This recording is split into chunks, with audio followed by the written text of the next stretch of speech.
এটা হলো last part. তো আমরা কার্শিয়াং থেকে নেমে চলে এসেছি নিচের দিকে আরও। এরপর আমরা রোহিণীতে যাব। তো তার আগে আমরা একটা যে দাদাটা গাড়ি চালিয়ে আমাদেরকে নিয়ে গেছিলো, সেই দাদাটা বললো এখানকার রেস্টুরেন্টটা ভালো, ভালো খাবার পাওয়া যায়। দাদাটা তো পাহাড়ে আসে, গাড়ি চালায়, তো জানে কোথায় কি ভালো পাওয়া যায়। আমার হাজব্যান্ড যেখানকার কথা বলেছিল একটা রেস্টুরেন্ট ভালো আছে, কিন্তু সেই রেস্টুরেন্টটা বন্ধ ছিল সেদিন। তো আমরা এই জায়গাটায় দাঁড়িয়ে পড়েছিলাম। এখানে আমি কিছু ছবি তুলেছি, সেগুলো দেখো। পাহাড়ে এসে এরকমভাবে যদি ছবি নাই তোলা হয় তাহলে আর কী বা করলাম বলো। চা যদিও আমি খাইনি, শুধু নিয়ে ছবিটাই তুলেছি। মা বাবারা অর্ডার করেছিল চায়ের, আর আমার হাজব্যান্ড মনে হয় চা খাওয়ার জন্য অর্ডার করেছিলাম 3টাই চা, তার বেশি করিনি। আমরা খাইনি, তার কারণ আমরা মোমো খেয়েছি। খিদা পেয়েছি, ওই সময় কি আর চা ভালো লাগে, ওই জন্য আমরা মোমো অর্ডার করেছিলাম, মোমো চাউমিন, সেগুলো আমরা সবাই মিলে খেয়েছি। তবে সত্যি পাহাড়ের মোমো আলাদাই হয়।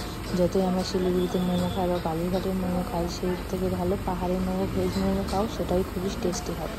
তো মোমোগুলো খুব ভালো ছিল। মাধ্যমিকে জিজ্ঞাসা করছিলাম কেমন আছে, জন্য বলছে হ্যাঁ ভালো আছে। তো 50 টাকা করে ছিল ভেজ মোমো, এটা 8 পিস মতো ছিল। তবে মোমোগুলো খুব বড় বড় ছিল। আমার ছোটো বোনের চাউমিন নিয়েছিল, তো ওর কাছ থেকে একটু চাউমিন নিয়েছিলাম, চাউমিনটাও টেস্টি ছিল। সবাই রেস্টুরেন্টে ঢোকার আগে ভিডিও বানায়, আমি রেস্টুরেন্ট থেকে বেরোনোর সময় ভিডিও বানাচ্ছি। অবস্থা। তো যাই হোক, এই রেস্টুরেন্টের পেছনের ভিউটা আমি প্রথমেই দেখালাম।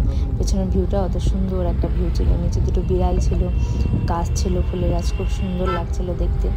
তো তারপরে এখানে ওয়াশরুমও ছিল, আমরা ওয়াশরুমেও গিয়েছিলাম। তারপর খাওয়া দাওয়া করে আমরা বেরিয়ে পড়েছি। আমরা নিচে থেকে যে ঝর্ণাটা দেখতে পাচ্ছি, ওই ঝর্ণাটাকে মেয়ে আসছে কোথায় থেকে, কোন উঁচু থেকে। উপরের দিকের পাহাড়ে কিন্তু এখন ওয়েদার ওরকমই মেঘলা ওয়েদারই, আর আমরা নিচের দিকে নেমে এসেছি। নিচে এখন ওয়েদার পরিষ্কার হয়ে গেছে।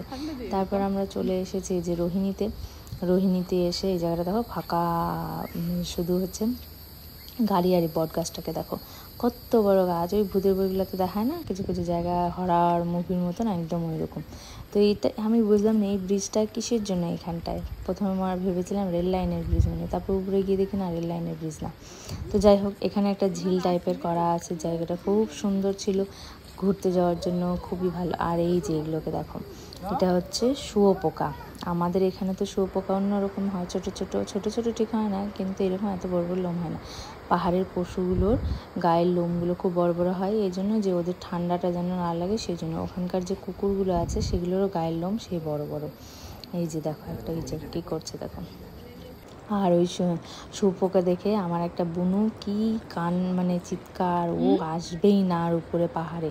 ও বলছে ও দেখো মাকে ধরে আসছে, ও আসবেই না পাহাড়ে আর উঠবে না, ওই দেখে চিৎকার করছিল। তারপরে তো কোনো মতে ওকে বুঝাই টুঝাই নিয়ে আসলাম। আমরা উপরে যাচ্ছিলাম মন্দিরটাতে, রোহিণীতে যে মন্দিরটা আছে সেই মন্দিরটাতে। এখানে গাছগুলো দেখো, পাতাগুলো আমার এত পছন্দ হয়েছিল, মানে পান পাতা টাইপের সুন্দর, খুব সুন্দর। মানে এগুলো জায়গাতে কেউ হাত দেওয়ার নাই, কেউ তোলার নেই, জিনিসগুলো এত সুন্দর হয়েছে। প্রকৃতি সত্যি এত সুন্দর, সবুজ জিনিস চারিদিকে, পাহাড় সবুজ চারিদিকে। এখানে না কোনো অক্সিজেনের অভাব হবে, না দূষণ আছে, না কিছু। আমরা শহরে থাকি, পলিউশন, গাড়ির আওয়াজ, এই আওয়াজে। আর এগুলোর জায়গাতে একদম কোনো আওয়াজ নেই, প্রকৃতির একটা পাখির আওয়াজ, প্রকৃতির যে পোকা টোকা এগুলোর যে আওয়াজ, সেগুলো। আমরা এই মন্দিরটাতে চলে এসেছিলাম। মন্দিরটা দেখেছো তোমরা নিশ্চয়ই, সবাই প্রায় দেখেছে যারা বাংলা বই দেখেছো। চিরদিনই তুমি যে আমার বইটাতে দেখায়, তারপরে হচ্ছে তোমার মন মানে না বই দেখায়, দেবার কোয়েলের বইটাতে যে পাহাড়টা দার্জিলিংয়ে যাওয়ার সময় দেবার কোয়েল এই পাহাড়টাতে, এই মন্দিরটাতে আসে, এই যে শিলার পাথরের মন্দিরটা। তো আমার খুব ইচ্ছা ছিল এই মন্দিরটাতে আসা, তো লাস্ট আসতে পেরেছি, খুবই ভালো লাগছিলো। তবে মন্দিরটা হচ্ছে আমরা যে সময় গিয়েছি ওই সময় বন্ধ ছিল, মানে সকালে খোলে, তারপর আবার বিকেলে হয়তো সন্ধ্যাবেলার দিকে খোলে। তো কোনো সমস্যা নেই, আমরা দেখতে পেরেছি, এটাই হচ্ছে অনেক। তো এইখানটায় হচ্ছে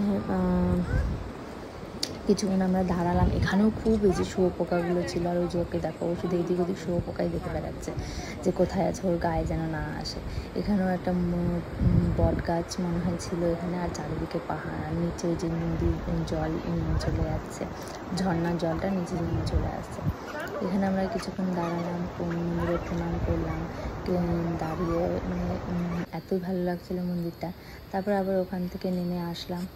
এসে আমরা এখানে তো ভিউ পয়েন্ট আছে, এখানটায় রোহিণীর ভিউ পয়েন্ট, কি সুন্দর টাইম জায়গা আছে, বসার জায়গা আছে। এই যে জায়গাগুলোতে বসার জায়গা আছে, এদিকে আমরা শুধু এসেছিলাম। আমার বুনু আর একটা বুনু বাবা এসেছিল, ওই বুনুটা আসেনি ভয়ে। তারপর আমরা এখানটায় কিছুক্ষণ দাঁড়িয়ে থেকে ওয়েদারটা এত ভালো হয়েছিল, রৌদ্রটা পাহাড়ে পড়ছে, দেখতে সুন্দর লাগছে। এই যে দেখো রৌদ্রটা পাহাড়ে পড়েছে, দেখতে কত সুন্দর লাগছে। এটা হচ্ছে রোহিণীর ভিউ পয়েন্ট ছিল, এই জায়গাটাতে মানে অনেকে বসে থাকা যায় জায়গা আছে। তারপর আমরা কোথায় এসেছি বলো তো, রোহিণীর লেকটাতে। রোহিণীর লেকটাও খুব সুন্দর ছিল। এরপরে আবার আমার যাওয়ার ইচ্ছা আছে এই জায়গাটা। এখন হয়তো বোটিংটা বন্ধ হয়ে গেছে, বোটিং করতে তো ভালোই লাগে। লেকটা অনেক বড় ছিল, আর এই জায়গাটায় না আওয়াজ হচ্ছিল একটা, ঝিঝি পোকাগুলোর যেরকম আওয়াজ হয় না, সেম আওয়াজ হচ্ছিল এখানে। আর লেকটাকে দেখো, মাঝখানে লেকটা, চারিদিকে পাহাড়ে ঘেরা লেক, এত ভালো লাগছিল দেখতে জায়গাটা। এটাও পিকনিক স্পট একটা। তো হচ্ছে আমরা এই জায়গাটায় এসে বোটিং দেখলাম যে বোটিংটা হচ্ছে না। আর সকাল থেকে আমরা ঘুরছি, প্রায় মোটামুটি এখন অনেক বাজে, 4টা-5টা মতন বাজে এখন। সকাল থেকে আমি ফোনের মধ্যে ভিডিও করছি, ছবি তুলছি, তো আমার ফোনের ব্যাটারি শেষ হয়ে গেছে। এরপরে আর আমি কোনো ভিডিও করতে পারিনি। এটাই আমাদের লাস্ট স্টপেজ ছিল। এরপরে আমরা হচ্ছে তোমার রোহিণীর এখান থেকে বেরিয়ে আমরা তোমার হচ্ছে কি জায়গাটার নাম, এই তো রোহিণীর যেটা লাস্ট জায়গাটা হয়, খাপড়াইল হয়ে তারপর আমরা বাড়িতে চলে এসেছি 6টার সময়। তো আমরা প্রায় 12টা থেকে 6টা পর্যন্ত ঘুরেছি, 6 ঘন্টা মোটামুটি প্রায় ঘুরেছি। তো এত সুন্দর এক্সপিরিয়েন্স ছিল, খুবই ভালো ছিল, জায়গাটাও ভালো ছিল। আর আমরা যেগুলো জায়গায় দাঁড়িয়েছি, যাওয়ার সময় যে ওয়েদার ছিল, আসার সময় যে ওয়েদার ছিল, সেই জায়গাগুলো খুব ভালো ছিল। এই যে দাদাটা আমাদেরকে নিয়ে গেছিলো গাড়ি ভাড়া করে, মানে দাদাটার গাড়ি ছিল আর কি। তো আমাদের তো খুবই ভালো লেগেছে। তোমাদের কেমন লাগলো আমাকে জানাবে।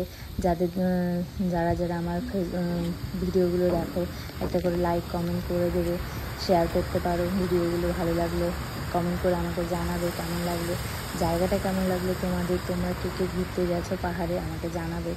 তো এই ভিডিওটার লাস্ট এই অবধি, এরপরে আর আমি ভিডিও বানাতে পারিনি। তো কয়েকটা ছবি তোমাদের সাথে শেয়ার করেছি, ছবি তো আমি আগেও শেয়ার করেছি তোমাদের সাথে। যারা আমার পোস্ট দেখো, ভিডিওগুলো দেখো, কেমন লাগবে আমাকে জানাবে, আমার ভিডিওগুলো কেমন লাগে জানাবে। এরপরে আর আমি কোনো সেরকমভাবে ভিডিও করতে পারিনি, ছবি তুলেছি। ছবি তোলার পরে আমরা বাড়ি চলে এসেছিলাম। এখানে কিছুক্ষণ দাঁড়িয়েছিলাম, কিছু ছবি তুলেছি, সেগুলোই তোমাদের সাথে শেয়ার করলাম। ভিডিওটা ভালো লাগলে লাইক কমেন্ট শেয়ার করে দেবে, আর শেয়ার করতে পারো, পোস্ট করতে পারো। এরপরে আমি আর কোনো ভিডিও করতে পারিনি, তার কারণ আমার ফোনটা সুইচ অফ হয়ে গেছিলো। লেকটার এখানে এসে দেখলাম যে অনেক গরু ছিল, পাহাড়ের উপরে আমরা দেখছি যে গরুগুলো ঘাস খাচ্ছে। তো তারপরে যে মন্দিরের একটা ছবি শেয়ার করেছি, আমাদের ছবি শেয়ার করেছি। তো আমার ভিডিওগুলো কেমন লাগে তোমাদের আমাকে অবশ্যই জানাবে, কমেন্ট করবে, তো লাইক করে দেবে যদি ভালো লাগে। চলো বাই, টাটা।